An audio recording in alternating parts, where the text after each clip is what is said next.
Hello, my friend. Welcome back to the Ascended Spiritual Warrior. Today's near-death experience comes from a woman named Lauren, who was in a traumatic accident where she was being towed behind a car.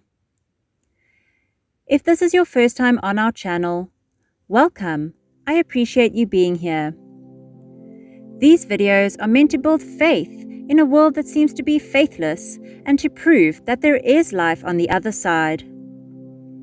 If you enjoy these videos, then please click the like, subscribe, and bell icon so you'll get notified of any new out-of-body experience and near-death experience stories we upload. For our return viewers, you know what to do. Grab a beverage, sit back, relax, and enjoy today's story. I was visiting a friend with muscular dystrophy in Lake Tahoe. Barney was in a wheelchair, accompanied by his brother and friends. I had met Barney a short time before at a camp where I had been living.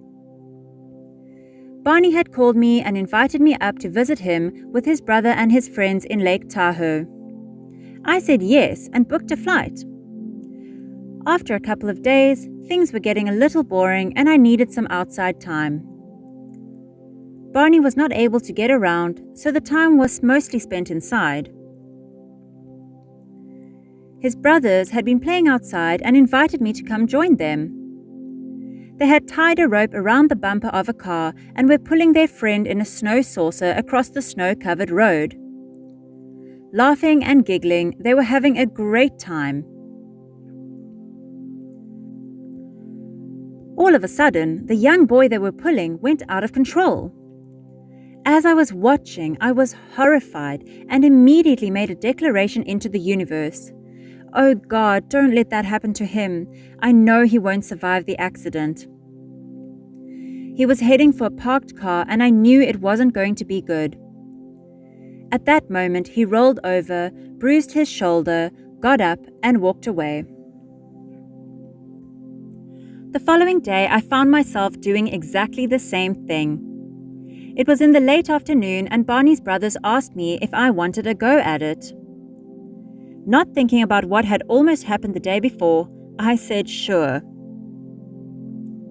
I sat down cross-legged in the snow saucer and held onto the rope. The boys piled into the car and began to pull me through the snow. As I was being towed, I said, "Go faster," and at that moment a voice came in my head and said, "We'll show you where go faster gets you." The boys turned off to the right and I swung out to the left towards a parked car. I was moving at a rate of approximately 30 miles per hour. A voice came in my head and said, "You better turn your head or you will hit the car face on."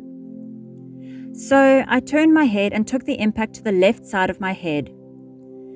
"Oh my God, we killed Barney's girlfriend. What are we going to tell him?" I left my body and went into an aura of all white light. It was totally warm and peaceful, pure love emanating through me and around me. At that moment, my grandfather, who had passed away earlier that year, appeared to me and we embraced. "My darling," he said, "you have a decision to make." I knew the decision was to stay or to come back. At that moment, I had an opportunity to view my life. Everything seemed whole and complete. I knew my dog and cat would be taken care of, and I was pretty much willing to go. But I had some questions to be answered. I asked if there would be anything wrong with me if I chose to come back. A voice answered no. The only thing that would show would be the scar of the tracheotomy. Would I remember this dream? The voice came back. Yes, and if anyone would ask you about the scar, it would be an opportunity to share your experience. If I chose to stay, what would be the cause of death? It will show that your spinal cord had been severed. If I stay, what will become of me? You become the light. At that moment, a highway patrolman showed up by my side. My brother was in the highway patrol, so I immediately recognized the uniform and came back into my body. I told him, "I'm having this incredible dream." He said, "No, you hit the car." I wanted to tell him about this out-of-body experience I was having, but he brought it back down to a physical level. With that, I wasn't interested and went back out of my body. Soon, the ambulance showed up, rolled me over, put me inside the ambulance, and rushed me off to the hospital.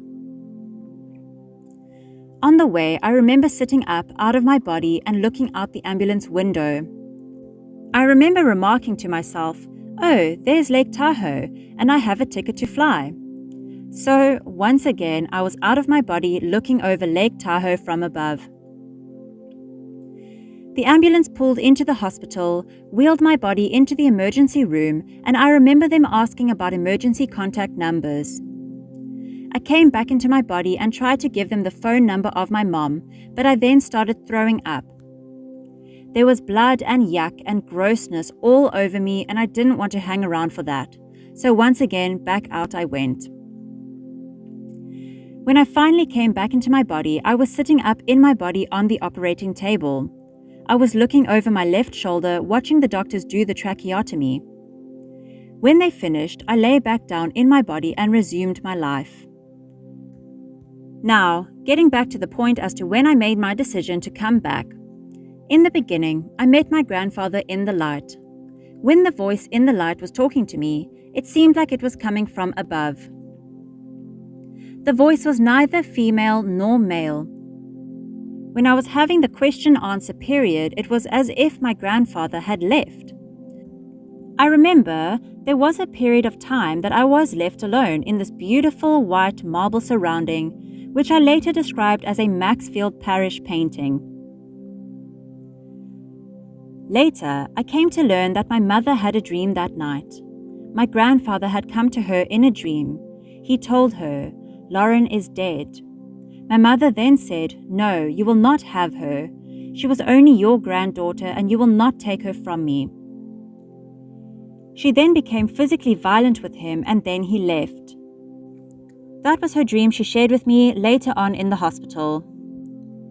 Simultaneously to my mother's dream, I remembered being in the light and acknowledging the space, saying that the gift I am being given is to stay, but I can't accept the gift right now because my mother will grieve greatly for my loss. I saw that every time she fell into a depression, she would sink deeper because of my death. The voice came back and said, "So shall it be, and what you shall receive is a blessing."